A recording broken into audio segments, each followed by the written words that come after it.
ഈ നിധി കർത്താവാണ്. ക്രിസ്തുവിനെ സ്വീകരിക്കാനുള്ളൊരു മാർഗം പറയുകയാണ്. എന്തു ചെയ്യണം? ക്രിസ്തുവിനെ ഇറ്റ്സ് വെരി കോസ്റ്റ്ലി. ഇപ്പം നിങ്ങൾക്ക് ചില കാര്യങ്ങൾ ജീവിതത്തിൽ നിങ്ങൾ ഉടമ്പടി വെച്ചൊരു കാര്യം, ഇപ്പോൾ ഉടമ്പടിയുടെ രീതി അറിയാമല്ലോ, ആൾക്കാർ നടക്കില്ലെന്ന് അവർക്ക് തോന്നണ കാര്യം അവർ വെക്കും, പക്ഷെ കർത്താവ് അത് നടത്തും. അതാണ് രസം. എന്നുവെച്ചാൽ നിൻ്റെ വിശ്വാസത്തെ കർത്താവ് പരീക്ഷിക്കുന്നതാണത്. പക്ഷെ അതേസമയം തന്നെ ചില അത്യാവശ്യം നടക്കേണ്ട കാര്യം ബാക്കി എല്ലാവരും എന്തെങ്കിലും പറഞ്ഞാൽ ബാക്കിയെല്ലാം നടന്ന് 5 കാര്യവും നടന്ന്, ഞാൻ പക്ഷെ വന്നത് ഈ ഒരു കാര്യത്തിന് വേണ്ടിയാണ്, അതിപ്പോഴും നടന്നിട്ടില്ല. മകളുടെ കല്യാണം ഇപ്പോഴും നടന്നിട്ടില്ല, ആ സ്ഥലം ഇപ്പോഴും വിറ്റിട്ടില്ല. ഇപ്പം കല്യാണം ഇപ്പോഴും നടന്നിട്ടില്ലെന്ന് പറഞ്ഞാൽ തീർച്ചയായിട്ടും ഓറഞ്ച് ചീട്ടാണെങ്കിൽ ഞാൻ മെസ്സേജ് എടുക്കും, കല്യാണം എപ്പം നടക്കുമെന്ന് പറഞ്ഞു കൊടുക്കും. ഇവരുടെ ആവശ്യമില്ലാതെ മനുഷ്യൻ കിടന്ന് വിഷമിക്കേണ്ട കാര്യമില്ലല്ലോ. പിന്നെ എന്നോട് ചോദിക്കേണ്ട ചോദ്യങ്ങൾക്കെല്ലാം ഞാൻ ഈശോ തന്നെ മറുപടി പറഞ്ഞു കൊടുക്കും. നിങ്ങൾക്ക് സാക്ഷ്യങ്ങളൊക്കെ പറയാൻ പറ്റുമല്ലോ. ഓരോ കാര്യങ്ങൾ, അച്ഛൻ പറഞ്ഞ കാര്യങ്ങളെ കുറിച്ച് ആൾക്കാർ സാക്ഷ്യം പറയാറുണ്ട്. അത് മനഃപൂർവ്വം പറയണതല്ല, അത് നിങ്ങൾ വരുമ്പോൾ കർത്താവിൻ്റെ മനസ്സിൽ ഡിവോയ്ഡ് ഓഫ് എനി പ്രഷർ, ഒരു പ്രഷറും സമ്മർദ്ദവും ചിന്തയും ഒന്നും ഇല്ലാതെ കേവലമായിട്ട് കർത്താവ് എനിക്ക് ഓർപ്പിച്ചു തരും. ഇതാണ്. അപ്പോൾ എനിക്ക് മനസ്സിലാവും അത് മനുഷ്യ അരൂപിയിൽ നിന്നുള്ളതല്ല, ദൈവാരൂപിയിൽ നിന്നുള്ളതാണ്. അപ്പം ഞാൻ പറയും ഇതാണ് സംഭവം, ഇന്ന സമയത്ത് നടക്കും, ഇന്ന് വിഷമിക്കേണ്ട കാര്യമില്ല എന്ന് പറയും. പക്ഷെ ചില കാര്യങ്ങൾ നടക്കത്തില്ല. ഇപ്പം ചിലപ്പോൾ അച്ഛാ എല്ലാം നടന്ന്, കല്യാണം നടന്ന്, മക്കൾക്ക് ജോലിയും കിട്ടി, പക്ഷെ വസ്തു വിറ്റിട്ടില്ലെന്ന് പറയും. ഇൻ കേസ് അത് വിൽക്കാൻ ലാഗ് ചെയ്യുകയാണ്, നീളുകയാണെങ്കിലും വിൽക്കാതെ ഇരിക്കുകയും ചെയ്യണമെങ്കിൽ എൻ്റെ മക്കൾ ചെയ്യേണ്ട 2 കാര്യങ്ങളുണ്ട്. ഒന്ന്, അതിലും നിങ്ങളുടെ ശ്രദ്ധ മാറ്റണം. കാര്യം എന്താണ്? ദൈവം വേറെ എന്തോ വഴി, ഇതിൻ്റെ ഓപ്ഷൻ ആയിട്ടുള്ള മറ്റൊരു വഴി കണ്ടുപിടിച്ചിട്ടുണ്ട്. അപ്പം നമ്മൾ ദൈവ തിരുമനസ്സിന് സമർപ്പിച്ചിട്ട് കർത്താവിൻ്റെ തിരുമനസ് അനുസരിച്ചിട്ട് ക്രമീകരിക്കാൻ വേണ്ടി സമർപ്പിക്കണം നമ്മൾ.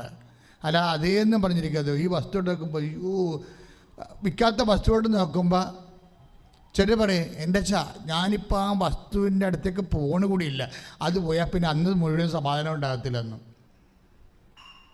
അത് പോയാൽ അന്ന് മുഴുവൻ സമാധാനം ഉണ്ടാകത്തില്ല.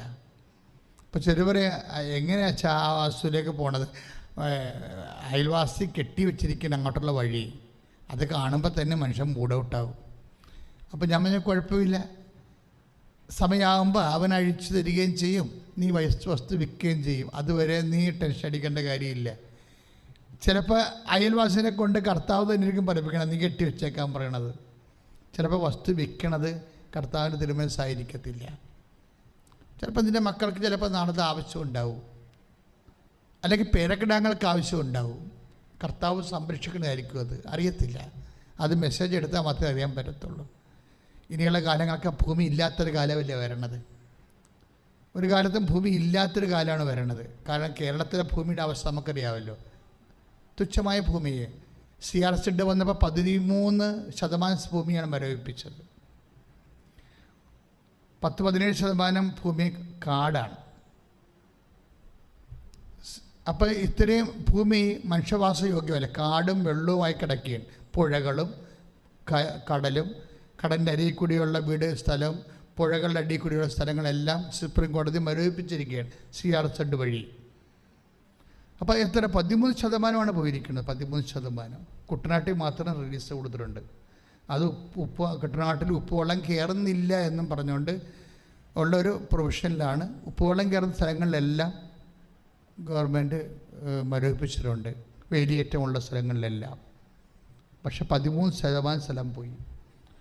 ഇല്ലാത്ത കേരളത്തിൽ, ചവിട്ടി നിൽക്കാൻ സ്ഥലമില്ലാത്ത കേരളത്തിൽ 13%, മൊത്തം സംസ്ഥാനത്തിന് 13% മരവിപ്പിച്ചുള്ള അവസ്ഥ എന്തായിരിക്കും? നമുക്കതിനുള്ള, നമ്മുടെ സംസ്ഥാനത്തിന് അതിനുള്ള ഇച്ഛാശക്തിയില്ല. ആപ്പടെ 3 കോടി ജനമേ ഉള്ളൂ. 100 കോടി ജനങ്ങളുടെ തീരുമാനത്തിൽ നമുക്കെന്താ പ്രൊവിഷൻ? പക്ഷേ പല രാജ്യങ്ങളിലും, കൂടുതൽ ജനങ്ങളുള്ള രാജ്യങ്ങളിലെല്ലാം സെൻട്രൽ ഗവൺമെൻറ് സാധനം മരവിപ്പിച്ചിട്ടുണ്ട്, റിലീസ് ചെയ്തിട്ടുണ്ട്. ഇതുകൊണ്ട് ഏറ്റവും കൂടുതൽ പ്രാർത്ഥന വേണ്ടി വരുന്ന കേരളത്തിനാണ് എനിക്ക് തോന്നുന്നത്. ഭാവി കാലങ്ങളിൽ ഏറ്റവും കൂടുതൽ പ്രകാരം എല്ലാവരുടെയും പിടിവിട്ട് നിൽക്കുകയാണ്. ആവശ്യത്തിന് ഭീകരവാദത്തെ സംരക്ഷിക്കാതെ ഇരിക്കാൻ സർക്കാരിന് പറ്റാതിരിക്കുകയും അതിൻ്റെ പേരിൽ തൂങ്ങിയാൽ പിന്നെ സർക്കാരും തൂങ്ങും. അങ്ങനെ ആർക്കും അങ്ങോട്ടും ഇങ്ങോട്ടും ഈ മുതലയും പെരുമ്പാമ്പും കൂടി പിടിച്ചിട്ട് രണ്ടും ചത്തു പോലുള്ള അവസ്ഥകളാണ് പോണത്. അതായത് അത്രയും ഒരു കുരുക്കിലാണ് കിടക്കുന്നത്. അതുകൊണ്ട് സംസ്ഥാനത്തിന് വേണ്ടി നന്നായിട്ട് പ്രാർത്ഥിക്കേണ്ടി വരും. പിന്നെ ഇപ്പോൾ കാലാവസ്ഥ വ്യതിയാനം കൂടി വന്നപ്പോൾ 40 ദിവസത്തിനുള്ളിൽ 15 ന്യൂനമർദ്ദം. ഇനി ഇരട്ട ന്യൂനമർദ്ദമാണ് ഇപ്പോൾ നടന്നുകൊണ്ടിരിക്കുന്നത്, ഇരട്ട ന്യൂനമർദ്ദം. അപ്പം ഇങ്ങനെയുള്ള വരുമ്പോഴേ നമ്മുടെ കയ്യിൽ നിന്ന് വിട്ടുപോയി, ശാസ്ത്രത്തിൻ്റെ കയ്യിൽ നിന്ന് വിട്ടുപോയി. അതാണ് എനിക്ക് തോന്നിയത്. ഓരോരോ സംഭവങ്ങളൊക്കെ പറഞ്ഞുകൊണ്ടിരിക്കുക. അപ്പോൾ ഓരോ പുതിയ നിയമം വരുമ്പോൾ പോലീസുകാർക്ക് കൂടുതൽ പണിയും, കോടതിക്ക് കൂടുതൽ കാശും, കൂടുതൽ വക്കീൽമാർക്ക് കാശും, അല്ല വേറെ പ്രശ്നങ്ങളൊന്നുമില്ലല്ലോ. നിയമങ്ങൾ വർദ്ധിക്കുന്നതനുസരിച്ചുണ്ട് പോലീസുകാർക്ക് കൂടുതൽ കാശ് കിട്ടും, വക്കീൽമാർക്ക് കൂടുതൽ കാശ് കിട്ടും, ഗുമസ്തന്മാർക്ക് കൂടുതൽ കാശ് കിട്ടും, ജനങ്ങൾ വലയുകയും ചെയ്യും. അപ്പോൾ ഇങ്ങനെ നിയമം നിങ്ങൾ നിയമം ഒന്ന് വർദ്ധിച്ച് നോക്കണം. നമ്മൾ കോടതിയിലൊക്കെ ഞാനെപ്പോഴും കോടതിയിൽ പോകുന്ന ആളാണ്. 2 കേസുണ്ട്. സമൂഹത്തിന് വേണ്ടി എടുത്ത കേസാണ്, തീരദേശ ജനതയ്ക്ക് വേണ്ടി എടുത്ത കേസാണ്. പക്ഷെ അവിടെ ചെല്ലുമ്പോൾ നമുക്ക് മനസ്സിലാകുന്നത് ഓരോ കേസും വർദ്ധിപ്പിക്കും തോറും അതിൻ്റെ മെച്ചമാർക്കാണ് കോടതിക്കും കോടതിയിലെ ജീവനക്കാർക്കും അതുപോലെ തന്നെ മറ്റ് സർക്കാർ എക്സിക്യൂട്ടീവ് സംവിധാനങ്ങൾക്കുമാണ് അതിൻ്റെ മെച്ചം. ജനങ്ങൾക്ക് പിന്നെയും പ്രഷറാണ്. അപ്പോൾ ഈ ജനങ്ങളുടെ ഇങ്ങനെയുള്ള സൈലൻറ്റ് പ്രഷേഴ്സ്, അതുപോലെ തന്നെ നമുക്ക് കൈകാര്യം ചെയ്യാൻ പറ്റാത്ത രീതിയിലുള്ള കാലാവസ്ഥ ഭേദങ്ങൾ, പിന്നെ ചവിട്ടു നിൽക്കാനുള്ള ഇടം പോലും ഇതുപോലെ ഓരോ കാര്യങ്ങൾ പറഞ്ഞ് സർക്കാരും സുപ്രീം കോടതിയൊക്കെ മരവിപ്പിച്ചിട്ട് ജനങ്ങളെ തിക്കി ഞെരുക്കി ശ്വാസം മുട്ടിക്കുന്നൊരവസ്ഥയാണ്. ഇവിടെ ദൈവത്തിന് മാത്രമേ സ്പേസ് ഉള്ളൂ. കർത്താവ് ഇടപെട്ടാൽ രാജ്യത്തിൻ്റെ മേലും സംസ്ഥാനത്തിൻ്റെ മേലും ദൈവം ഇടപെടാൻ വേണ്ടി കൈ ഉയർത്തി പ്രാർത്ഥിക്കുക. രാജ്യത്തിൻ്റെ മേലും സംസ്ഥാനത്തിൻ്റെ മേലും ജനങ്ങളുടെ സ്വസ്ഥവും സമാധാനവും സുരക്ഷിതവും സൗകര്യവും ഉറപ്പുവരുത്താൻ വേണ്ടി അതിശക്തമായ ദൈവത്തിൻ്റെ ഇടപെടൽ ഉണ്ടാകാൻ വേണ്ടി പ്രാർത്ഥിക്കട്ടെ. ശ്രുതികട്ടെ ഹല്ലേലൂയ ഹല്ലേലൂയ ഹല്ലേലൂയ ഹല്ലേലൂയ. അതിശക്തമായ ശ്രുതികട്ടെ ഹല്ലേലൂയ. കർത്താവേ പ്രാർത്ഥിക്കുന്നു. കൊറോണ മൂന്നാമത്തെ തരംഗം കർത്താവേ ലോകത്തുനിന്ന് പൂർണ്ണമായി നീങ്ങിപ്പോകുമെന്ന് പ്രാർത്ഥിക്കുന്നു. അതിനെ കൈകാര്യം ചെയ്യാൻ കർത്താവേ ലോകത്തിൻ്റെ ഭരണാധികാരികൾക്കും ശാസ്ത്രജ്ഞന്മാർക്കും മെഡിക്കൽ സയൻസിനും കർത്താവേ പ്രത്യേക കൃപ നൽകണമെന്ന് പ്രാർത്ഥിക്കുന്നു. ദൈവത്തിൻ്റെ ശക്തി ശാസ്ത്രജ്ഞന്മാരിലും മെഡിക്കൽ സയൻസിനും ഭരണാധികാരികളിലും നിറയട്ടെ. ഹിഡൻ ട്രഷേഴ്സ്, ബൈബിളിലെ നിഗൂഢമായ നിധികൾ, ഈ നിധികളെ കുറിച്ച് പറയുമ്പോഴെല്ലാം സ്വർഗരാജ്യം ദൈവരാജ്യം എന്ന് പറയുന്നുണ്ടെങ്കിലും ബൈബിൾ ഉദ്ദേശിക്കുന്നത് ക്രിസ്തുവിനെ തന്നെയാണ്. നമ്മളിപ്പോൾ ഉടമ്പടിയിൽ 6 ആവശ്യങ്ങളാണ് വെച്ചേക്കണത് അല്ലേ? പക്ഷേ ഈ 6 ആവശ്യത്തേക്കാൾ വലിയൊരു ആവശ്യം എന്താണ്? ക്രിസ്തുവിനാൽ ടേക്കപ്പ് ചെയ്യപ്പെടുക എന്നുള്ളതാണ്. അച്ഛൻ പറഞ്ഞ മനസ്സിലായില്ലേ? ഇപ്പം കഴിഞ്ഞ ദിവസം ഒരു ചേച്ചി സാക്ഷ്യം പറഞ്ഞത് 6 ആവശ്യം വെച്ചു, 13 കിട്ടിയെന്ന്. ഏതാണ്ട് നമ്മൾ ഷോടതി പറയണ പോലെ പറയണേ, 6 വെച്ചിട്ട് 13 കിട്ടിയെന്ന്. എന്ന് വെച്ച് കഴിഞ്ഞാൽ 6 ഒരു നമ്പര് ഉടമ്പടി 6 കൽപ്പനകളിലൂടെ പ്രതീകമായിട്ട് വെച്ചിരിക്കുന്ന നമ്പരാണെങ്കിലും കൊളോസ്യസ് 3:11 എന്താ പറയണത്? കൊളോസ്യസ് 3:11 ക്രിസ്തു എല്ലാമാണ്. ഒന്ന് പറഞ്ഞേ, ക്രിസ്തു എല്ലാമാണ്. ക്രിസ്തു എല്ലാവരിലുമാണ്. ക്രിസ്തു എല്ലാവരിലുമാണ്. ഇപ്പം ക്രിസ്തു ആരാണെന്ന് പറയണത്? നിൻ്റെ 6 ആവശ്യം മാത്രമല്ല, നിൻ്റെ 60 ആവശ്യവും ക്രിസ്തുവാണ്. ഇപ്പം നിങ്ങൾ 6 ആവശ്യം വെച്ചിട്ട് പോകുമ്പോൾ നിങ്ങൾ പറയും, അച്ഛാ 6-ൽ 3 നടന്ന്, പക്ഷെ 3 നടന്നത് ഉടമ്പടി ഇല്ലാത്തതാണെന്ന് പറയും. കൗൺസിലിംഗ് വരുമ്പോൾ പറയണതാണ്. ആറെണ്ണത്തിൽ 3 നടന്ന് വേറെ 3 നടന്നത് എന്താണ്? ഉടമ്പടിയിൽ വെക്കാത്തതാണെന്ന് പറയും. അതെന്താ സംഭവം? ഉടമ്പടിയിൽ വെക്കാത്തതാണെങ്കിലും നീ ഉടമ്പടി വഴി ആര് പറയുന്ന വചനമാണ് ഏറ്റെടുക്കുന്നത്? അവൻ പറയുന്ന വചനങ്ങൾ അല്ലേ? അപ്പോഴേ ഉടമ്പടിയിൽ യോഹന്നാൻ 2:5 നീ ഉടമ്പടിയിൽ ആര് പറയുന്ന വചനമാണ് നടപ്പിലാക്കുന്നത്? അവൻ പറയുന്ന വചനങ്ങൾ. ആര് പറയുന്ന വചനങ്ങൾ? ഈശോ പറയുന്ന വചനങ്ങൾ, ക്രിസ്തു പറയുന്ന വചനങ്ങൾ. ക്രിസ്തു എന്ന് പറയണത് നിൻ്റെ ഈ 6 നിയോഗം മാത്രമാണോ? ആണോ? അല്ല. അതാണ് കൊളോസ്യസ് 3:11 പറയണത്. എന്താണ്? ക്രിസ്തു എല്ലാമാണ്. ഒന്ന് പറഞ്ഞേ, ക്രിസ്തു എല്ലാമാണ്, എല്ലാവരിലുമാണ്. എല്ലാവരിലുമാണ്. കാര്യം എല്ലാവരും ഉടമ്പടി എടുത്തിട്ടുണ്ടല്ലോ, ക്രിസ്ത്യൻസ് മാത്രമല്ല. അക്രൈസ്തവരായ സഹോദരങ്ങൾ ഉടമ്പടി എടുത്തിട്ടുണ്ട്. അതുകൊണ്ടാണ് ബൈബിളൊരു അടിസ്ഥാനത്തിലാണ് എന്താ പറയണത്? എല്ലാവരിലുമാണെന്ന്, ക്രിസ്ത്യാനികൾ മാത്രമല്ലെന്ന്. അവരെ മറന്നു പോകരുത്. കൊളോസ്യസ് 3:11 ഏറ്റു പറഞ്ഞേ, കൊളോസ്യസ് 3:11 ക്രിസ്തു എല്ലാമാണ്, ക്രിസ്തു എല്ലാമാണ്, എല്ലാവരിലുമാണ്, എല്ലാവരിലുമാണ്. ക്രിസ്തു എല്ലാമാണ്, ക്രിസ്തു എല്ലാമാണ്, എല്ലാവരിലുമാണ്, എല്ലാവരിലുമാണ്. അപ്പൊ അതുകൊണ്ട് സ്വാഭാവിക ക്രിസ്തു എല്ലാമായത് കാരണം, ക്രിസ്തു എല്ലാവരിലുമായത് കാരണം എന്താ സംഭവിക്കുന്നത്? നിൻ്റെ ഈ 6 കാര്യങ്ങൾ മാത്രമല്ല, ഉടമ്പടിക്കാലത്ത് വേറെ പല കാര്യങ്ങളും നടന്നു കാണാം. പക്ഷെ അത് നീ ഇവിടെ സാക്ഷ്യം പറയത്തില്ല. നീ പറയണം അത്. ഉടമ്പടിക്കാലത്ത് ഈ ഉടമ്പടി പട്ടികയിലുള്ള കാര്യം മാത്രം നീ എണ്ണിച്ചുട്ടപ്പം പോലെ വന്ന് പറയുന്നുള്ളൂ. അതിനിടയ്ക്ക് നടന്നിട്ടുള്ള കുറേ കാര്യങ്ങളുണ്ട്. അതെല്ലാം ക്രിസ്തു എല്ലാമാണെന്നുള്ള അടിസ്ഥാനത്തിൽ ഈശോയുടെ വചനങ്ങൾ പാലിച്ച് നീ ജീവിച്ചപ്പോൾ കർത്താവ് നിനക്ക് തന്ന അനുഗ്രഹങ്ങളാണ്. പ്രാർത്ഥിക്കുക, കർത്താവേ. കൊളോസ്യസ് 3:11 പ്രാർത്ഥിക്കുന്നു. ക്രിസ്തു എല്ലാമാണ്. ഞാൻ ഉടമ്പടി വെച്ചപ്പോൾ ഉടമ്പടി വെച്ച ഒരു കാര്യവും നടക്കാതിരിക്കുകയും ഉടമ്പടിക്കുള്ള പുറത്തുള്ള കാര്യങ്ങള്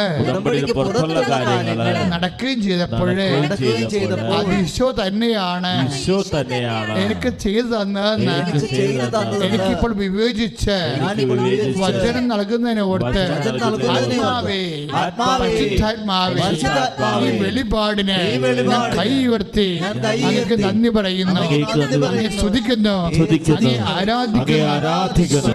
മത്തായി ശ്ലീഹയുടെ സുവിശേഷമാണ് നമ്മൾ ധ്യാനിച്ചുകൊണ്ടിരുന്നത്.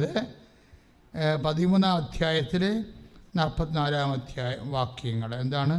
സ്വർഗരാജ്യം വയലിൽ ഒളിച്ചു വച്ചിരിക്കുന്ന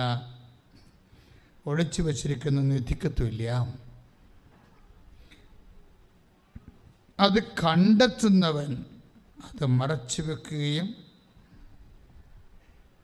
സന്തോഷത്തോടെ പോയി തനിക്കുള്ളതെല്ലാം വിറ്റ് ആ വയൽ വാങ്ങുകയും ചെയ്യുന്നു. ക്രിസ്തുവിനെ സ്വന്തമാക്കാൻ എന്ത് ചെയ്യണമെന്നാണ് പറയണത്? കുറച്ച് കാര്യങ്ങൾ നമ്മൾ വിറ്റ് കളയണമെന്നാണ്. പിടിയാ ക്രിസ്തുവിനെ സ്വന്തമാക്കാൻ. സ്വർഗരാജ്യം എന്ന് പറയുന്നത് എന്താണ്? ദൈവരാജ്യം എന്ന് പറയുന്നത് എന്താണ്? ക്രിസ്തുവാണ്. അപ്പം ക്രിസ്തുവിനെ സ്വന്തമാക്കാൻ ക്രിസ്തുവിൻ്റെ ഗുണം എന്താണ്? ക്രിസ്തു എല്ലാമാണ്. ഈ 6 കാര്യം മാത്രമല്ല, ഉടമ്പടിയിലുള്ള 6 കാര്യം മാത്രമല്ല, ക്രിസ്തു എല്ലാമാണ്. നിനക്കാവശ്യമായ എല്ലാം, ഇഹത്തിലും പരത്തിലും ക്രിസ്തു എല്ലാമാണ്. ഈ ക്രിസ്തുവിനെ സ്വന്തമാക്കാൻ എന്ത് ചെയ്യണമെന്നാണ് പറയണത്? ഇപ്പോൾ ഈശോ തന്ന വചനമല്ലേ? ഇപ്പോൾ നമ്മൾ ശുശ്രൂഷിച്ചുകൊണ്ടിരിക്കുന്ന സമയത്ത് പരിശുദ്ധാത്മാവ് നൽകിയ വെളിപാട് വചനമാണ്. എന്താണത്? മത്തായി ശ്ലീഹ 13-ാം അധ്യായം 44-ാമത്തെ വാക്യം. സ്വർഗരാജ്യം വയലിൽ ഒളിച്ചു വച്ചിരിക്കുന്ന നിധിക്ക് തുല്യമാണ്. അപ്പോൾ ഈസിയായിട്ട് എടുക്കാൻ പറ്റത്തില്ലെന്ന്. ഒളിച്ചു വെച്ചിരിക്കണത് ബോധപൂർവം ഒളിച്ചു വെച്ചിരിക്കുകയാണ്. അപ്പോൾ ഈസിയായിട്ട് എടുക്കാൻ പറ്റത്തില്ല. We have to pay. നമ്മൾ അതിനു വേണ്ടി മുതൽ മുടക്കണം. പിടിയാ എന്തെങ്കിലും മുടക്കാതെ ഈസിയായിട്ട് കിട്ടത്തില്ല. എന്തെങ്കിലും മുടക്കാതെ, നമ്മുടെ കയ്യിൽ നിന്ന് മുതൽ മുടക്കില്ലാതെ ഈസിയായിട്ട് ക്രിസ്തുവിനെ കിട്ടത്തില്ല. ഉടമ്പടി മുതൽ മുടക്കിൻ്റെ ഒത്തിരി കാര്യങ്ങൾ പറയുന്നുണ്ട്, എന്തൊക്കെ മുടക്കണമെന്ന് പറയുന്നുണ്ട്. ഇപ്പം എന്താ പറയണത്? അത് മറച്ചു വെക്കുകയും സന്തോഷത്തോടെ പോയി തനിക്കുള്ളതെല്ലാം വിറ്റ് ആ വയൽ വാങ്ങുകയും ചെയ്യുന്നു. തനിക്ക് ഉണ്ടായിരുന്ന സ്വന്തം കാര്യങ്ങളല്ലേ, അതൊക്കെ കുറേയൊക്കെ വിൽക്കേണ്ടി വരുമെന്ന്. കുറേ തനിക്കുള്ളതെല്ലാം കുറേയൊക്കെ ഒന്നുമല്ല, എല്ലാം തനിക്കുള്ളതെല്ലാം വിറ്റ് എന്ന് പറഞ്ഞ് സന്തോഷത്തോടെ പോയി തനിക്കുള്ളതെല്ലാം വിറ്റ് ആ വയൽ വാങ്ങുന്നു. ഇത് മത്തായി ശ്ലീഹായുടെ സുവിശേഷം 13:44 എന്ന് പറഞ്ഞ് സന്തോഷത്തോടെ പോയി തനിക്കുള്ളതെല്ലാം വിറ്റ് ആ വയൽ വാങ്ങുന്നു. ഇപ്പൊ ക്രിസ്തുവിനെ വാങ്ങുന്നതിന് വേണ്ടി എന്താ ചെയ്യണത്? സ്വീകരിക്കുന്നതിന് വേണ്ടി എന്താ ചെയ്യണത്? തനിക്കുള്ളതെല്ലാം വിൽക്കുന്നു. എങ്ങനെയാണ്? മോന്തേം കയറ്റി വിൽക്കുകയല്ല. ബൈബിൾ വളരെ രസമാണ്. സന്തോഷത്തോടെ പോയി, സന്തോഷത്തോടെയാണ് ചെയ്യണത്. ക്രിസ്തുവിനെ സ്വീകരിക്കുന്ന എല്ലാവരുടെയും ഇപ്പോൾ നമുക്ക് ഉദാഹരണത്തിന് മത്തായി ശ്ലീഹായുടെ സുവിശേഷം 4:20 വാക്യമുണ്ട്. മത്തായി ശ്ലീഹ 4:20. ശ്രദ്ധിക്കട്ടെ, ശ്രദ്ധിക്കട്ടെ. കരങ്ങൾ ഉയർത്തിക്കൊണ്ട് ശ്രദ്ധിക്കട്ടെ.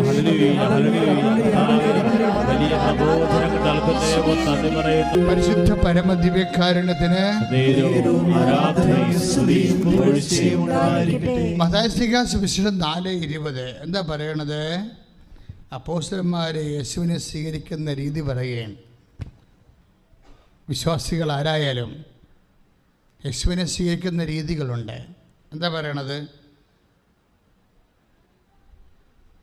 4:20 ആദ്യത്തെ ശിഷ്യന്മാർ 19 വരുമ്പോൾ അവൻ ഗലീല തീരത്ത് നടക്കുമ്പോൾ പറഞ്ഞ് അവൻ ഗലീല തീരത്ത് നടക്കുമ്പോൾ കടലിൽ വലവീശിക്കൊണ്ടിരിക്കുന്ന തന്റെ ശിഷ്യന്മാരെ കണ്ടു. പത്രോസ് എന്ന് വിളിക്കപ്പെടുന്ന ശമയോനെയും സഹോദരൻ അന്ത്രയോസിനെയും അവർ മീൻപിടുത്തക്കാരായിരുന്നു. ഇവര് ഈ രണ്ട് കക്ഷികളെ ക്രിസ്തുവിനെ സ്വീകരിക്കുന്ന രീതികളാണ്. ഇപ്പം നമ്മൾ 13:44 ഇങ്ങോട്ട് വരണത് അല്ലേ? ഏത് 13:44? മത്തായി ശ്ലീഹാ സുവിശേഷം. എന്താണ്? ക്രിസ്തുവിനെ കണ്ടെത്തി കഴിഞ്ഞാൽ സന്തോഷത്തോടെ പോയി തനിക്കുള്ളതെല്ലാം വിൽക്കുകയാണ്. ഈ അപ്പോസ്തലന്മാർ ചെയ്യണ കാര്യം അത് തന്നെ. എന്താ ചെയ്യണമെന്നറിയാവോ? 4:20 അതായത് 19 വരെ 4:19 അവൻ അവരോട് പറഞ്ഞു, എന്നെ അനുഗമിക്കുക, ഞാൻ നിങ്ങളെ മനുഷ്യരെ പിടിക്കുന്നവരാക്കാം. 4:20 എന്താ പറയണത്?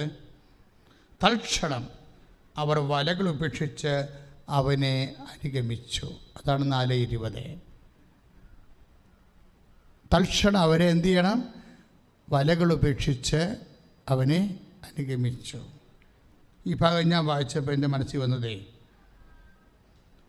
മനുഷ്യന്മാരെ ഒത്തിരിയേറെ വലകളിൽ പെട്ടിരിക്കുന്ന ഒരു കാലമാണിത് അല്ലേ?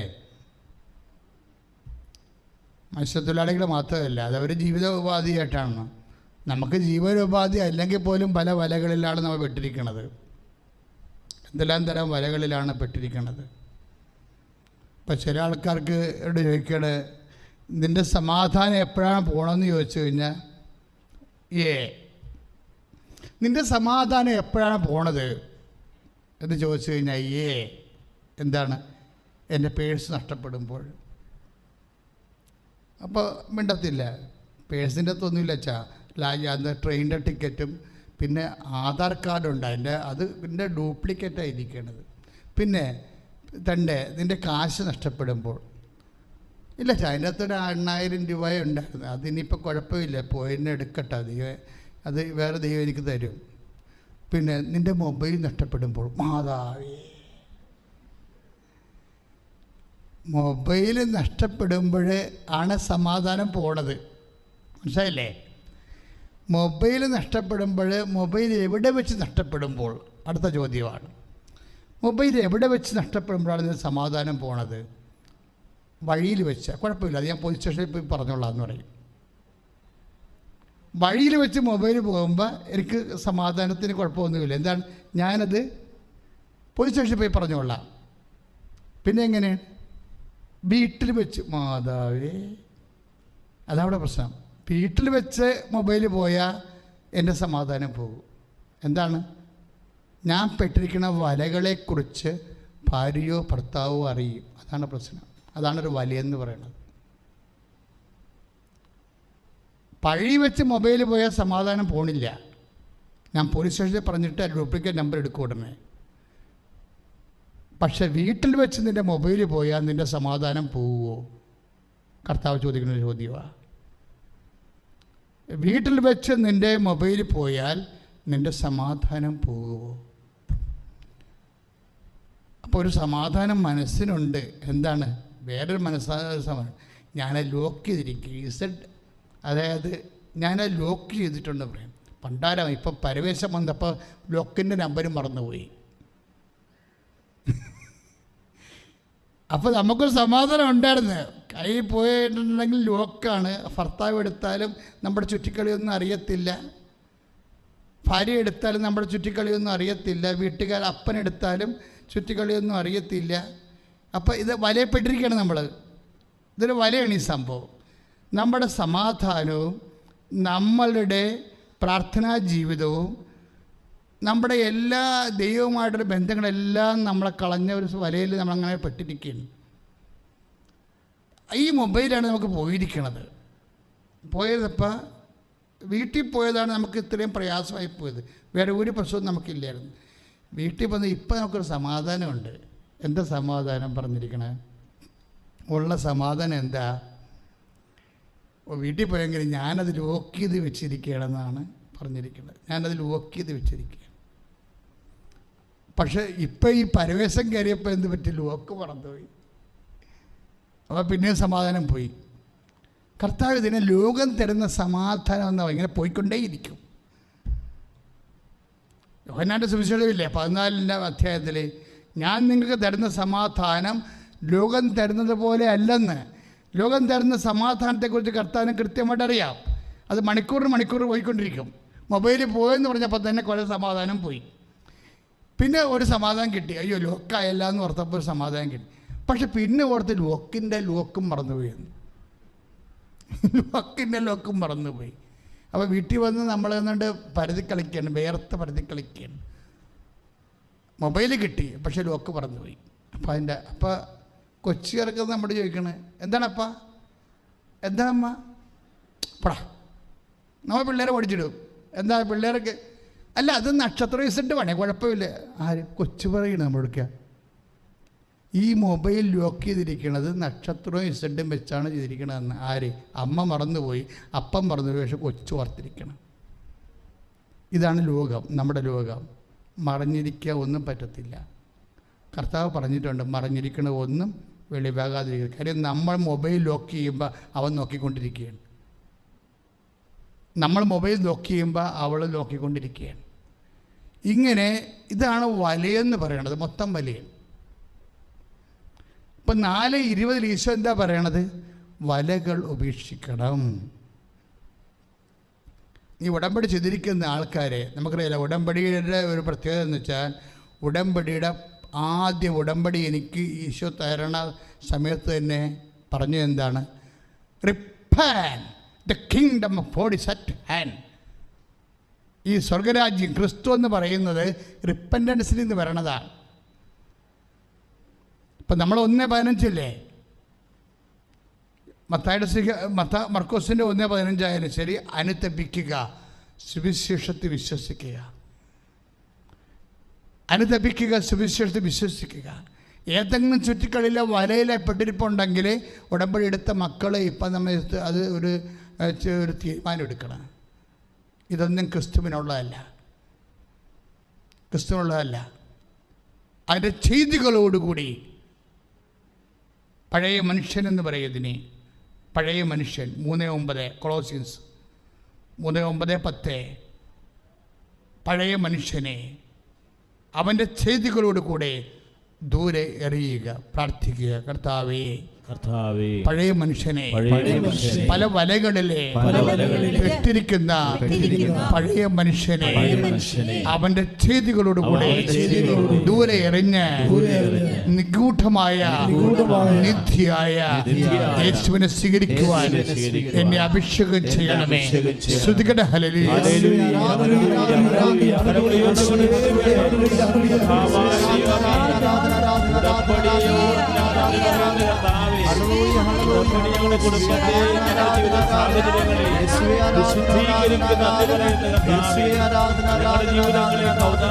പരിശുദ്ധ പരമ ദിവ്യകാരുണ്യത്തിന്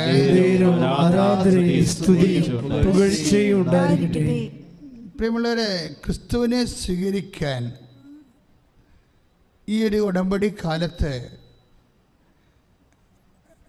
എന്തുമാത്രം നമ്മൾ എന്തെല്ലാം മേഖലകൾ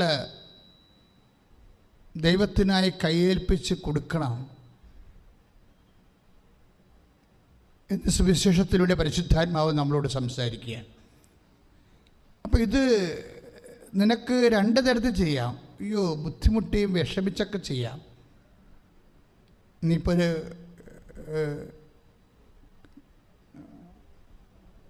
ലഹരി പദാർത്ഥങ്ങൾ ഉപയോഗിക്കുന്ന ആളാണെങ്കിൽ നിന്റെ ബുദ്ധിയും ബോധമൊക്കെ മയക്കിക്കളയുകയും പരിശുദ്ധാത്മാവ് പ്രവർത്തിക്കാൻ തടസ്സപ്പെടുകയും ചെയ്യുന്ന ഈ തിന്മയിൽ നിന്ന് രക്ഷപ്പെടാൻ കർത്താവ് പറയണത് നിനക്ക് ദുഃഖത്തോടെ അതിനെ ഉപേക്ഷിക്കാതിരിക്കാം. കാര്യം ഒരു യുവാവ് ദുഃഖത്തോടെ വിട്ടുപോകുന്നുണ്ട്. സമ്പത്തിൻ്റെ പേരിൽ ദുഃഖത്തോടെ വിട്ടുപോകും. ഇവിടെ പറഞ്ഞിരിക്കുന്നത് സന്തോഷത്തോടെ പോയി തനിക്കുള്ളതെല്ലാം വിറ്റെന്നാണ് പറയണത്. തിരുസന്നിധിയും മനുഷ്യന് ദുഃഖത്തോടെയും ചെയ്യാം. ഇപ്പം നിൻ്റെ ഒരു പഴയ നമ്മളെ നാട്ടുകാർ പറയണ പോലെയുള്ള നിനക്ക് വലിയ ഗുണമൊന്നുമില്ല എങ്കിലും ചുമ്മാ ഒരു രസത്തിനൊരു ബന്ധം കിടക്കുകയാണ്. എപ്പോഴായാലും നീ പണിമേടിക്കുന്ന കാര്യത്തിൽ ഉറപ്പാണ്. അല്ലെങ്കിൽ നിന്നെ സഹായിച്ചവരായിരിക്കും. ഏതെങ്കിലും വിധത്തിൽ സഹായിച്ച ആൾക്കാരില്ലേ? സഹായിച്ച ആൾക്കാർ നിന്നെ എപ്പോഴും സഹായിച്ചു കൊണ്ടേയിരിക്കും. പീഡിയ നിന്നെ ഏതെങ്കിലും വിധത്തിൽ സഹായിച്ച ആൾക്കാർ നിന്നെ വീണ്ടും ദൈവത്തിൽ നിന്ന് അകറ്റാൻ സഹായിച്ചു കൊണ്ടേയിരിക്കും. You must uphold this point. നിന്നെ ഏതെങ്കിലും വിധത്തിൽ ഭൗതികമായി സഹായിച്ചുള്ള വ്യക്തികളെ നിന്നെ പലപ്പോഴും ദൈവത്തിൽ നിന്ന് അകറ്റാൻ സഹായിച്ചു കൊണ്ടേയിരിക്കും. അതിന് ജനസ്വരം എന്ന് പറയും ബൈബിളിൽ. ജനസ്വരം ഏറ്റവും കൂടുതൽ അനുഭവിക്കുന്ന NRIക്കാരാണ്.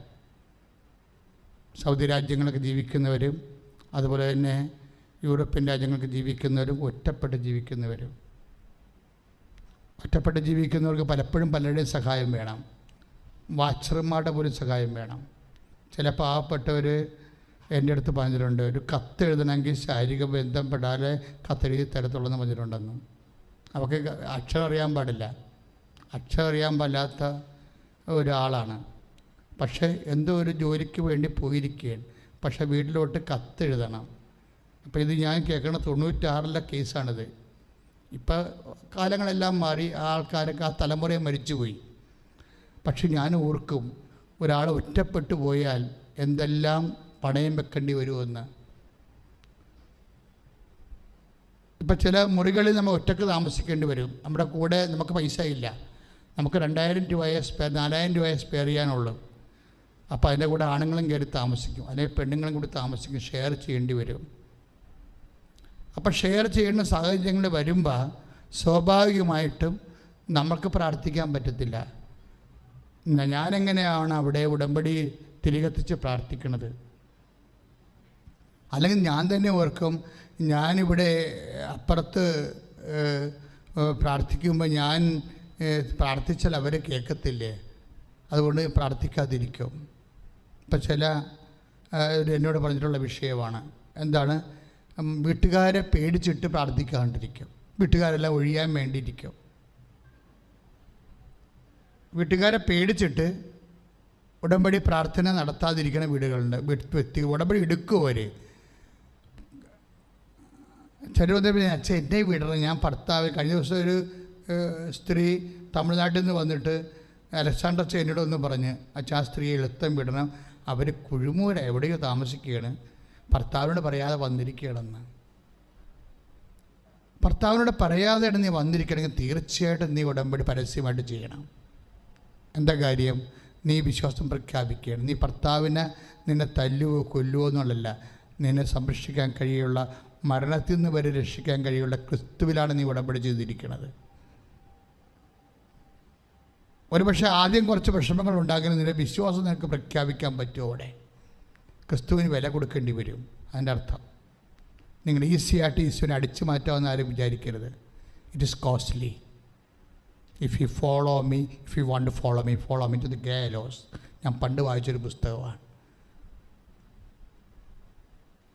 എന്ന് വെച്ച് കഴിഞ്ഞാൽ തൂക്കുമരം വരെ പോകേണ്ടി വരുമെന്ന് പറഞ്ഞാൽ അത് ഒരു രക്തസാക്ഷി എഴുതിയ പുസ്തകമാണ്. ഞാൻ അതിവിടെ സമർത്ഥിക്കാൻ നോക്കുകയല്ല.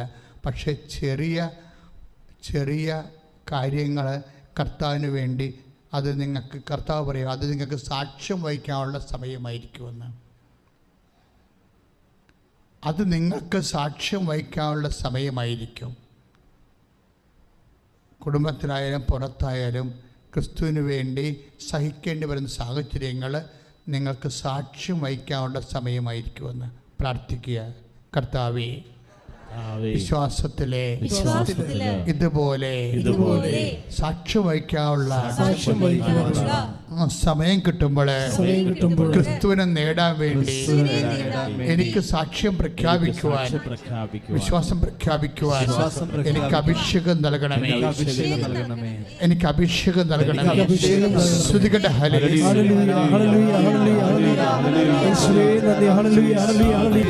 പരമദിവ്യകാരുണ്യത്തിന് ആരാധനയും സ്തുതിയും പുകഴ്ചയും ഉണ്ടായിരിക്കട്ടെ. വിശുദ്ധ ലൂക്കാസ് സുവിശേഷം 21:13.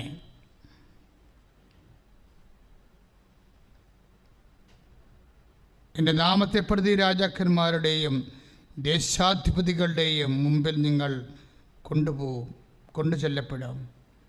നിങ്ങൾക്കിത് സാക്ഷ്യം നൽകുന്നതിനുള്ള അവസരമായിരിക്കും. ഇങ്ങനെ വിശ്വാസം പ്രഖ്യാപിക്കാനും പ്രാർത്ഥിക്കാനും അവിശ്വാസികളുടെ കൂടെ നമ്മൾ താമസിക്കുമ്പോൾ, ഹോട്ടലുകൾ, ലോഡ്ജുകൾ, ഹോസ്റ്റലുകൾ, അവിടെയെല്ലാം നിനക്ക് ചിലപ്പോൾ തിരികെത്തിക്കാനോ ജവമാല ചെല്ലാൻ പോലും പറ്റത്തില്ല. കാര്യം മാതാവിൽ വിശ്വസിക്കാത്ത പാർട്ടിയായിരിക്കും റൂംമേറ്റ്, മാതാവിൽ വിശ്വസിക്കാത്ത ആളായിരിക്കും റൂംമേറ്റ്. ഇപ്പോൾ ജവമാല ചെല്ലുമ്പോൾ നിന്നെ അവർ മോശമായി സംസാരിച്ചുകൊണ്ടിരിക്കും, പിശാചിൻ്റെ വേഷം കെട്ടിക്കൊണ്ട്. അപ്പോഴെന്താ പറയണത്? അങ്ങനെയുള്ള ഞെരുക്കങ്ങളിലൂടെ അത് നിങ്ങൾക്ക് സാക്ഷ്യം വഹിക്കാനുള്ള സമയമായിരിക്കും. സാക്ഷ്യം എങ്ങനെ വഹിക്കണം? അയാളെ തോന്നിവാസം പറഞ്ഞു, ആ വ്യക്തിയെ തോന്നിവാസം പറഞ്ഞു, അല്ലെങ്കിൽ സങ്കടപ്പെട്ടു അല്ല, സന്തോഷത്തോടെ തനിക്കുള്ളതെല്ലാം വയ്ക്കുക. അതാണ് സന്തോഷം. ആ യുവ സന്തോഷത്തോടെ പോയി. 13:14-44 എന്താ വായിച്ചത്? മത്തായിയുടെ സുവിശേഷം.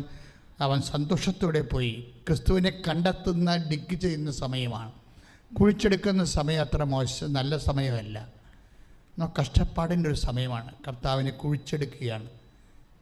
അപ്പോൾ ക്രിസ്തുവിനെ നേടാൻ കഴിഞ്ഞാൽ പിന്നെ നമുക്ക് മോള് പറഞ്ഞ പോലെ എനിക്ക് പിന്നീട് പുറത്ത് തിരിഞ്ഞു നോക്കേണ്ടി വന്നിട്ടില്ല നാം. അപ്പം ഇങ്ങനെ പലപ്പോഴും പല വ്യക്തികളുടെ മുമ്പിൽ, പല കൂട്ടുകാരുടെ മുമ്പിൽ, ചിലപ്പോൾ ജീവിത പങ്കാളികളുടെ മുമ്പിൽ, റൂംമേറ്റ്സിൻ്റെ മുമ്പിൽ ചിലപ്പോൾ നിനക്ക് വിശ്വാസം പ്രഖ്യാപിക്കേണ്ട സമയമാകുമ്പോൾ നീ 13 ഓർക്കണം. 21:13 ലൂക്കാസ് വിശേഷം എന്താണ്? നിങ്ങൾക്കത് സാക്ഷ്യം വഹിക്കാനുള്ള സമയമാവും. പക്ഷേ കർത്താവിൻ്റെ വചനം എന്താ പറഞ്ഞത്? സാക്ഷ്യം നിനക്ക് ദുഃഖത്തോടെ വഹിക്കാം, സന്തോഷത്തോടെ വഹിക്കാം, അല്ലേ? നിധി കണ്ടെത്തിയ 13 നമ്മളത് 44. ഇത് ലൂക്കാസ് വിശേഷം 21:13 നിങ്ങൾക്കിത് സാക്ഷ്യം വഹിക്കാനുള്ള അവസരമായിരിക്കും എന്ന് പറയണത്.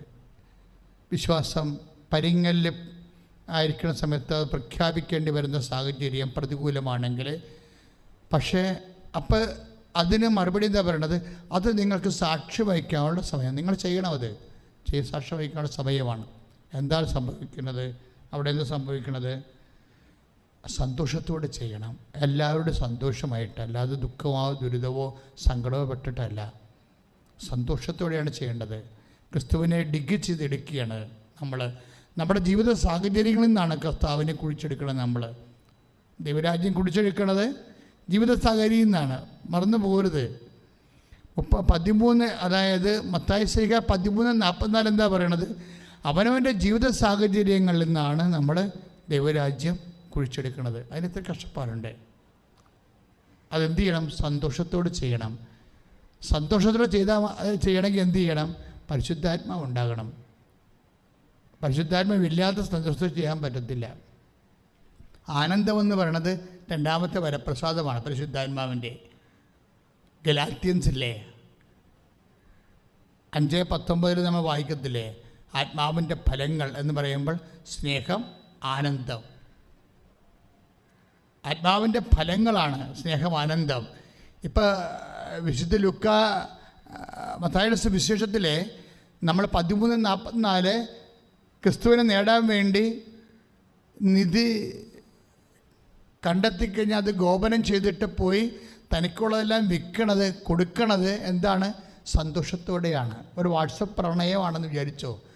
അത് നീ ഉപേക്ഷിക്കണത് അച്ഛൻ പറഞ്ഞിട്ടാണെന്ന് പറയരുത്. നീ സന്തോഷത്തോടെയാണ് ചെയ്യേണ്ടത്. അത് നീ ചിലപ്പോൾ ഇട്ടിരിക്കുകയാണ്. അപ്പോൾ നീ പെട്ടുമ്പോൾ, ഞാൻ പണ്ട് 2 പ്രണയ ജോഡികളെ കൗൺസിലിങ്ങിന് വിളിച്ച്, ഒരാൾ കൗൺസിലിംഗ് എല്ലാം കഴിഞ്ഞ് അവർ എഴുതി ഒപ്പിട്ട്, 2 ജാതിയാണ്, RSSകാർ അവർ വെട്ടിക്കൊല്ലാൻ പോകണമെന്നൊക്കെ പറഞ്ഞ് എൻ്റെ അടുത്ത് വന്ന് അവരുടെ അമ്മയും മാതാവും, അത് ശരിയാ തെറ്റാണെന്ന് എനിക്കറിയത്തില്ല, അമ്മയും അപ്പനും വന്ന് പറഞ്ഞ് ഞങ്ങൾ ആത്മഹത്യ വെച്ചാൽ, ഇവള് വേറെ ആളെ കല്യാണം കഴിക്കുകയാണ്, സ്നേഹിക്കാൻ പോവുകയാണ്, സ്നേഹിച്ചുകൊണ്ടിരിക്കുകയാണ്, അതുകൊണ്ട് അവർ ഞങ്ങളെ വെട്ടിക്കൊല്ലുമെന്ന് പറഞ്ഞു, ഇതിൽ നിന്ന് വിട്ടുപോയാലും. അങ്ങനെയൊക്കെയാണ് പെട്ടുപോയിരിക്കുന്ന സാധനം. അപ്പോൾ അതങ്ങനെ വന്ന് ഒരു കൗൺസിലിങ്ങൊക്കെ എഴുതി അവസാനം ഇവർ 2 പേരും ധാരണയിലായി. എന്താണ്? വെട്ടും കൊലയും സമൂഹം തമ്മിൽ, ജാതി തമ്മിലുള്ള ജാതി തല്ലൊക്കെ നിർത്താൻ വേണ്ടി എൻ്റെ ഒരു അന്തരീക്ഷയിൽ ധാരണയായി എഴുതിയൊക്കെ ഒപ്പിട്ടിട്ട് പുറത്തിറങ്ങി. അപ്പോൾ അന്ന് ഞാനൊരു വണ്ടി ഷെഡിൽ താമസിക്കണം. ആദ്യത്തെ അച്ഛനായതേ ഉള്ളൂ. അപ്പോൾ എനിക്ക് കിട്ടിയൊരു വണ്ടി ഷെഡാണ് കിട്ടിയത്. അപ്പോൾ ഞാൻ ചെന്നപ്പോൾ അതിന് ചവവണ്ടി ഇടുന്ന ഒരു ഷെഡാണ്. എൻ്റെ ആത്മകഥയിൽ എഴുതി വെച്ചിട്ടുണ്ടതെല്ലാം. അവിടെ ചവവണ്ടിയാണ് ഇട്ടിരുന്നത്. അപ്പോൾ ഞാൻ അവിടെ ചാർജ് എടുക്കാൻ ചെന്നപ്പോൾ വേറെ സ്ഥലമില്ല, അതുകൊണ്ട് ചവവണ്ടി മാറ്റി ഇറമ്പത്തിട്ടും ചവവണ്ടി അവിടെ കിടപ്പുണ്ട്. അതിൻ്റെ ഇറമ്പിൽ ഞാനകത്ത് ഷെഡിൽ ഒരു കട്ടിലൊക്കെ ഇട്ട് താമസിക്കണമെന്ന്. അപ്പോൾ അത് ആ കാലങ്ങളൊക്കെ എന്ന് വെച്ചാൽ കർത്താവിൻ്റെ കൂടെ ജീവിക്കണ കാലങ്ങളാണത്, കർത്താവിൻ്റെ കൂടെ. അപ്പോഴാണ് ഈ കേസ് എടുക്കുന്നത്. അപ്പോൾ ഞാൻ വണ്ടി ഷെഡിൻ്റെ വലിയ ഷെഡിൻ്റെ വലിയ ഇതാണ് ഈ തകരത്തിൻ്റെ വലിയ ഗേറ്റ്, വാതിലാണ്. അല്ല, നമ്മുടെ വണ്ടി ഷെഡിൻ്റെ വാതിൽ കണ്ടിട്ടില്ലേ നിങ്ങൾ? അത് വലിച്ച് ഞാൻ അടച്ച് പൂട്ടിയിട്ടാണ് നിങ്ങൾ 2 പേരെയും കൂടി കൗൺസിൽ ചെയ്യണത്. കൗൺസിൽ ചെയ്ത് അവസാനം അത് ഒപ്പിട്ട് 2 പേരും കൂടി ഞാൻ വണ്ടി ഷെഡ് തകരവാതിലൊക്കെ തുറന്ന് പുറത്ത് വിട്ട് കുറച്ച് കഴിഞ്ഞാൽ വലിയൊരു സ്വരം കേട്ട്. എന്താണ്? അവൾ മേടക്കുളത്തിൽ ചാടി ആത്മഹത്യ ചെയ്തു. ചാടി കുളത്തിലല്ലേ, കിണറ്റില്ലേ. പിന്നെ പിടിച്ചു മാറ്റി രക്ഷപ്പെടുത്തിയെടുത്ത് ഒരു കണക്കിന്. ആ കഥ ഞാനിപ്പോൾ പറയണില്ല, കാര്യം നമുക്ക് പരിശുദ്ധാത്മാവിൻ്റെ കൃപയിൽ നിന്ന് പോവുകയാണ്. അപ്പോൾ അത് ആവശ്യമില്ലാത്ത കഥകൾ വന്നു കഴിഞ്ഞാൽ അഭിഷേകത്തെ അത് ബാധിക്കും. അപ്പോൾ ഞാൻ സ്റ്റോപ്പ് ചെയ്തിട്ട് തിരിച്ചു വരികയാണ്. ചില സമയത്ത് പറയുകയെ അയാൾ പറയട്ടെന്ന് പറയും. അതാണ് വലയെന്ന് പറയണത്. പെട്ടുപോയി, അയാൾ പറയട്ടെ, അയാൾ എന്നെ ഉപേക്ഷിക്കണമെന്ന് പറയട്ടെ, അപ്പം ഞാൻ ഉപേക്ഷിക്കാം. അപ്പോൾ അയാളെന്ത് പറയും? അവൾ പറയട്ടെ എന്ന് പറയും. ഇതാണ് വലയെന്ന് പറയുന്നത്. മനസ്സിലായില്ലേ? അന്ന് അവരങ്ങനെ പറഞ്ഞു. എൻ്റെ അടുത്ത് വലയെ പെട്ടുപോകാനെ പിടിക്കാൻ ഭയങ്കര പാടാണ്. ഈ 2 പേരും എന്നോട് പറഞ്ഞുകൊണ്ടിരുന്നത് എന്താണെന്ന് അറിയാമോ? ഞാൻ ഉപേക്ഷിക്കാച്ചാ അയാൾ പറയട്ടെന്ന് പറയും. അപ്പോൾ അയാളെന്താ പറയണത്? അവൾ പറയട്ടെന്ന് പറയും. ഏറ്റവും വലിയ വല എന്താണെന്ന് നിങ്ങൾക്ക് അറിയാമോ? ഏറ്റവും വലിയ വലയെന്ന് പറയണത് ഈ കോണ്ടവും അതുപോലെയുള്ള കുറേ കോൺട്രാസെപ്ഷൻസൊക്കെ കുറേ വിധത്തിലുണ്ടല്ലോ, ഗുളിയൊക്കെ ഉള്ള കാരണം എങ്ങനെയെങ്കിലും വളച്ചിരിക്കുന്ന ആൾ ഒരാഴ്ചക്കുള്ളിൽ ഇവളെ ബന്ധപ്പെട്ടിരിക്കും. നമ്മുടെ പെണ്ണുങ്ങൾ പലപ്പോഴും പൊട്ടികളാണെന്നുള്ള കാര്യം സത്യമാണ്.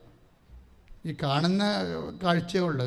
ഒരാളിന്ന് കണ്ണും കൈയും കാണിച്ച് 2 ഷെയ്ക്കാൻ്റെയൊക്കെ പറഞ്ഞ് ഒരു ബർത്ത്ഡേക്ക് ഒരു കേക്ക് കൊണ്ടുവന്നിട്ട് വായിലൂടെ അങ്ങോട്ട് കൊടുത്തു കഴിഞ്ഞാൽ ഇവളെ പെടുത്തി കളയും. കാര്യം ഇവളെന്ന് പറയുന്നത് ഈ മുഴുവൻ പഠിത്തവും കാര്യമൊക്കെ ജീവിച്ച് അതായത് പെട്ടെന്നിങ്ങനെ വികാരവും സ്നേഹവേദന വികാരവേദന അറിയാൻ പാടില്ല. തമ്മിൽ ഒരുമിച്ച് വർക്ക് ചെയ്ത് അവസാനം ഇത് പെട്ടുപോയി കഴിഞ്ഞാൽ എന്നാ പറയണമെന്ന് വെച്ച് കഴിഞ്ഞാൽ, ഞാൻ ഈ വിഷയത്തിലോട്ട് അധികം കിടക്കണില്ല. പെൺകുട്ടികളെ സൂക്ഷിക്കണം. ഈ സ്നേഹത്തിൻ്റെ പേരിൽ പണ്ടൊക്കെ ഇങ്ങനെ ഒരു ബന്ധത്തിൽ ചെന്ന് കഴിഞ്ഞാൽ 5 കൊല്ലമൊക്കെ കഴിഞ്ഞാൽ മാത്രമേ ഇതുപോലെ ശാരീരിക ബന്ധം വരുന്നുള്ളൂ. ഇന്ന് പല അമ്മമാർക്കും അപ്പന്മാർക്കും തൻ്റെ മകളെ തിരിച്ചു കിട്ടാത്തതിൻ്റെ കാര്യം അവൾ ശാരീരികമായി ബന്ധപ്പെട്ടിട്ടാണ്. ഞാൻ 21 ലക്ഷം മനുഷ്യരെ കൗൺസിൽ ചെയ്ത ഒരു കൗൺസിലറാണ് പറയണമെന്ന് മനസ്സിലാക്കിയാൽ മതി. 1 ലക്ഷമല്ല, 21 ലക്ഷം. എനിക്കിപ്പോൾ മനസ്സിലായില്ലേ? 86 കാര്യമാണ് ഈ പറയണത്. 86 ഞാൻ കൗൺസിൽ ചെയ്ത ഒരാളിൻ്റെ കാര്യമാണ് ഈ പറയണത്. 87 വർഷമായി. 86 പോയിട്ട് 14 ഇപ്പോഴ് 20, 14, 34 കൊല്ലം മുമ്പുള്ള കാര്യമാണ് ഈ പറയണത്. ഇപ്പോൾ 34 കൊല്ലം തൊട്ട് ഇവിടം വരെ 21 ലക്ഷമാണ് മനുഷ്യരെ കൗൺസിൽ ചെയ്തിരിക്കണം. ഒരു ദിവസം ഇപ്പോഴും അങ്ങനെയാണല്ല, ഒരു ദിവസം 150 പേരെ എടുക്കുന്നുണ്ട്. കൃപാസനത്തിലാണെങ്കിൽ ഇപ്പോഴും ഒരു ദിവസം 150 പേരെ എടുക്കുന്നുണ്ട്.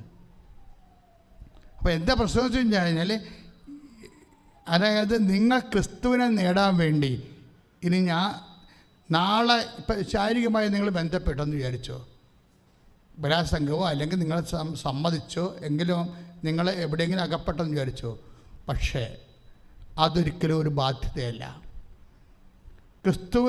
ക്രിസ്തുവിൻ്റെ മുമ്പിൽ നീ നിൻ്റെ ജീവിത പങ്കാളിയൊന്നുമല്ല, കൗമാര പങ്കാളി അല്ലെങ്കിൽ യൗവന പങ്കാളിയായിട്ട് സൈഡ് വർക്കായിട്ട് വന്നിരിക്കുന്ന ആളുമായിട്ട് പാപകരമായ റിലേഷൻസ് വന്നു. അപ്പോഴും നീ ചിന്തിക്കണത് എന്താണ്? ഇനി പിരിഞ്ഞ് അവനെ വഞ്ചിക്കുകയല്ലേ. അവനെ വഞ്ചിക്കണമല്ല പ്രശ്നം. ഇവള് പറഞ്ഞതല്ല ഇവള് പറയണത്. ഞാനൊരാളെ കെട്ടാൻ പോവുകയാണെങ്കിൽ അവനെ വഞ്ചിക്കുകയല്ലേ, പെട്ടില്ലേ, അതാണ് വല. ഇവള് പറയണത് എന്താണ്, അല്ലെങ്കിൽ അവൻ പറയണത് എന്താണ്? ഞാൻ വേറെ ഒരാളെ കെട്ടാൻ പോകണമെങ്കിൽ ഞാൻ ഇന്നയാളുമായിട്ട് ശാരീരികമായിട്ട് ബന്ധപ്പെട്ടല്ലോ, അപ്പോൾ ഇനി ഞാൻ വേറെ ഒരാളെ കെട്ടുകയാണെങ്കിൽ അവനെ വഞ്ചിക്കുകയല്ലേ. അതാണ് വലയെന്ന് പറയുന്ന സാധനം. എന്ത് വലയായാലും ഉപേക്ഷിക്കണമെന്നാണ് 4:20 പറയണത്. ക്രിസ്തുവിനെ നേടാൻ വേണ്ടി വലകളെല്ലാം ഉപേക്ഷിക്കേണ്ടി വരും. കാര്യം അത് ബാധ്യതയല്ല. അതിൻ്റെ അറിവില്ലായ്മ കൊണ്ടോ അപ്പുറത്തെ വികാര വിക്ഷോഭം കൊണ്ടോ ഉണ്ടായിട്ടുള്ള ഒരു പാപകരമായ ഇടപെടലാണ്. അതൊന്നും നിൻ്റെ വിശ്വാസത്തിനേക്കാൾ വലുതല്ല. നാളെ ആ ബന്ധത്തിൻ്റെ പേരിൽ നിൻ്റെ വിശ്വാസം നഷ്ടപ്പെടുകയാണെങ്കിൽ ആരെ നീ സ്വീകരിക്കേണ്ടത്? ആ ബന്ധത്തിൻ്റെ പേരിൽ ആ വ്യക്തിയുമായിട്ട് ജീവിക്കേണ്ടതിൻ്റെ പേരിൽ നിൻ്റെ വിശ്വാസം നഷ്ടപ്പെടുകയാണോ? നിൻ്റെ മക്കളുടെ വിശ്വാസം നഷ്ടപ്പെടുകയാണ്. നിൻ്റെ കുഞ്ഞുങ്ങളെ ജ്ഞാനപ്പെടുത്താൻ പറ്റണില്ല, നിൻ്റെ കുഞ്ഞുങ്ങളെ വിശ്വാസത്തിൽ വളർത്താൻ പറ്റണില്ല. അങ്ങനെയാണെങ്കിൽ ആരെയൊക്കെ നീ വഞ്ചിക്കണത്? ബേസിക്കായിട്ട് ക്രിസ്തുവിനെ. ഒരു ചോദ്യം വരണം ചോദിക്കേണ്ടത്, നീ ഇപ്പോൾ വഞ്ചിക്കണമെന്നും പറഞ്ഞുകൊണ്ട് അവൻ്റെ വിശ്വാസത്തിന് നിരക്കാത്തൊരു ബന്ധത്തിൽ ചെന്ന് ചാടി അവനുമായിട്ട് മാതാപിതാക്കന്മാരെയും വഞ്ചിച്ച് പറ്റിച്ച് അവനെ ജീവിക്കാൻ വിചാരിച്ചോ? എത്ര കൊല്ലം ജീവിക്കാൻ പറ്റും? തോമസ് മോർ ഈ ദിവസങ്ങളിൽ പറഞ്ഞത് എന്താ? ഞാൻ ഓർക്കിയിരുന്നു, തോമസ് മോറിൻ്റെ കർത്താവിൻ്റെ വചനത്തോടും സഭയുടെ പഠനങ്ങളോടും ചേർന്ന മനുഷ്യനാണ് തോമസ് മോർ, വിശുദ്ധ തോമസ് മോർ. അയാൾ ജയിലിൽ പിടിച്ചിട്ടു. അപ്പോൾ രാജാവ് അയാൾക്ക് കുറേ ഓഫറിങ് കൊടുക്കുക. അപ്പോഴേ എല്ലാം ഓഫർ കൊടുത്തത്, അതായത് നിനക്ക് ചാൻസലറാണ്, അതിന് നിനക്ക് ഉദ്യോഗക്കയറ്റം കിട്ടാം, പിന്നെ ശമ്പളം വർദ്ധിപ്പിക്കാം, കുറേ ഓഫർ കൊടുത്ത്. അപ്പോൾ രാജാവിനോട് പറഞ്ഞ് ഏറ്റവും വലിയ ഓഫർ ക്രിസ്തുവാണ്. എന്താണ് കാര്യമുണ്ട്? അതിനുശേഷം വൈഫ് വരും. വൈഫ് എന്ന് വെച്ചാൽ പറയും, നമ്മുടെ മകളെ കൊച്ചുറാണിയെ ഓർത്തെങ്കിലും നിങ്ങളിത് രാജാവ് പറഞ്ഞ സമ്മതിക്കണ്ടേ? അപ്പോഴിവിടെ തോമസ് മോർ പറയും, ജയിലിൽ വെച്ചാണ് നടക്കണം, ഭാര്യയും ഭർത്താവും തമ്മിലുള്ള സംസാരമാണ്. സമ്മതിക്കാം. ദൈവമേ നന്ദി. അപ്പോൾ തോമസ് മോർ ചോദിക്കും, സമ്മതിക്കാം, പക്ഷേ എത്ര കൊല്ലം നമുക്ക് തമ്മിൽ ജീവിക്കാൻ പറ്റും? അപ്പോൾ തോമസ് മോറിൻ്റെ വൈഫ് പറയും, 20 കൊല്ലം ജീവിക്കാൻ പറ്റുമായിരിക്കും. അപ്പോൾ തോമസ് മോർ പറയും, എനിക്ക് 20 കൊല്ലം ജീവിച്ചാൽ പോരാ, എനിക്ക് 200, എനിക്ക് നിത്യത വരെ ജീവിക്കണം. അത് തരാൻ രാജാവിന് പറ്റുമോ? അവർ കരഞ്ഞുകൊണ്ട് തിരിച്ചു പോകും. പെടൽ വെട്ടാൻ വേണ്ടി വരുമ്പോൾ ആരാച്ചാരനോട് പറയും, താടി ഒന്ന് മാറ്റി വെച്ചേക്കണേ, താടി ഒരു തെറ്റ് ചെയ്തിട്ടില്ല, ഞാനാ തെറ്റ് ചെയ്തത്. എന്താ പ്രശ്നം? സന്തോഷത്തോടെ കർത്താവിന് ജീവൻ കൊടുക്കുന്ന ഒരു വിശ്വാസിയാണ്. അതെന്താണ് ഞാൻ നിങ്ങളോട് പറയുമ്പോൾ നിങ്ങൾ മനസ്സിലാക്കണം, എന്തുകൊണ്ട് ഈ ഇംഗ്ലണ്ടിൻ്റെ വൈസ് ചാൻസലർ ഇങ്ങനെ ചെയ്തു? ചാൻസലറാണ് അയാൾ. തൻ്റെ ഉദ്യോഗം നഷ്ടപ്പെടുത്തിക്കൊണ്ട് ജീവിതത്തെക്കാൾ വലുത് എന്തുകൊണ്ട്? ക്രിസ്തു അതിനേക്കാൾ വലുതായത് കൊണ്ടാണ്. നമ്മുടെ സബ്ജക്റ്റ് എന്താണ്? സന്തോഷത്തോടെ ക്രിസ്തുവിന് വേണ്ടി സാക്ഷ്യം വഹിക്കുകയാണ് നമ്മുടെ സബ്ജക്റ്റ്. അപ്പോൾ നീ ഒരു ശാരീരികമായി ബന്ധപ്പെട്ടു എന്ന് പറഞ്ഞുകൊണ്ട് നീ ഒരിക്കലും വിശ്വാസത്തിൽ നിരക്കാത്ത കുഞ്ഞുങ്ങളെ പ്രസവിക്കാൻ നീ ബാധ്യതയല്ല. നിൻ്റെ അടിസ്ഥാന ബാധ്യത ക്രിസ്തുവിനോട് കൂടിയാണ്. നിൻ്റെ അടിസ്ഥാന ബാധ്യത ഇന്നലെ കണ്ട് ബന്ധപ്പെട്ട ഒരു വ്യക്തിയുമായിട്ടല്ല നിൻ്റെ ഉത്തരവാദിത്വം എന്ന് പറയണത്. നിൻ്റെ ഉത്തരവാദിത്വം ആരാണ്? അവന് എത്ര കാലം നിൻ്റെ കൂടെ ജീവിക്കാൻ പറ്റും? ഞാനീ പറഞ്ഞ കേസില്ലേ, മുമ്പ് പറഞ്ഞ കേസില്ലേ, ആ കേസ് ഞാൻ പരാജയപ്പെട്ടു. കാര്യം അവിടെ കിണറ്റി ചാടിയല്ലോ. കിണറ്റി ചാടിക്കഴിഞ്ഞപ്പോൾ ആൾക്കാർ വന്ന് എന്നെ വഴക്കിട്ട്, കൊച്ചാ എന്നാ പരിപാടി, ഇതുപോലെ തൂങ്ങണയൊക്കെ പോയി തൂങ്ങട്ടെ, അച്ഛനി എന്താന്ന് വെച്ച് കയറ്റി തണ്ടിനൊക്കെ കരക്കയറ്റി വിട്ട് രണ്ടുപോയി കിട്ടി. പക്ഷേ എന്നാ പ്രശ്നം? 7 കൊല്ലം കഴിഞ്ഞപ്പോൾ അവൻ ആത്മഹത്യ ചെയ്തു.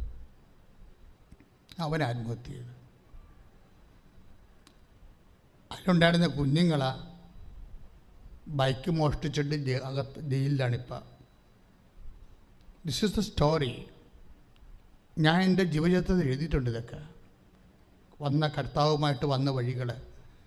ഇപ്പോഴത്തെ വൈകാരികമായൊരു ആവശ്യം കൊണ്ട് നിങ്ങൾ ക്രിസ്തുവിനെ മാറ്റി നിർത്തിക്കൊണ്ടൊരു തീരുമാനം എടുത്താൽ ഈ തീരുമാനം വരാൻ പോകുന്ന പാളിച്ചകൾ എന്തുമാത്രമാണ്? നിത്യത വരെ പാളും. അപ്പോൾ അതുകൊണ്ട് ക്രിസ്തു എന്ന് പറഞ്ഞാൽ എൻ്റെ അർത്ഥം നിത്യത എന്ന അർത്ഥം. ക്രിസ്തു എല്ലാമാണെന്ന് പറഞ്ഞില്ലേ? ക്രിസ്തു എല്ലാമാണ്. അതുകൊണ്ട് തീരുമാനമെടുത്ത് വലയിൽ അകപ്പെട്ടിരിക്കുന്നവരെ മത്തായി ശ്ലീഹായുടെ സുവിശേഷം 4:20 വർക്കൗട്ട് ചെയ്യണം. എന്താണ്? വലകൾ ഉപേക്ഷിക്കണം. ആർക്ക് വേണ്ടി? ക്രിസ്തുവിന് വേണ്ടി. എന്തിൻ്റെ പേരിലെ? നിധിയാണവൻ. എങ്ങനെ? 13:44. നീ അത് വെറുതെ ഉപേക്ഷിക്കരുത്, സന്തോഷത്തോടെ അത് പ്രാർത്ഥിക്കുക. നെഞ്ചത്ത് കൈവച്ച് പ്രാർത്ഥിച്ചുകൊണ്ടിരിക്കട്ടെ, അതിശക്തമായി സ്തുതിച്ചുകൊണ്ടിരിക്കട്ടെ.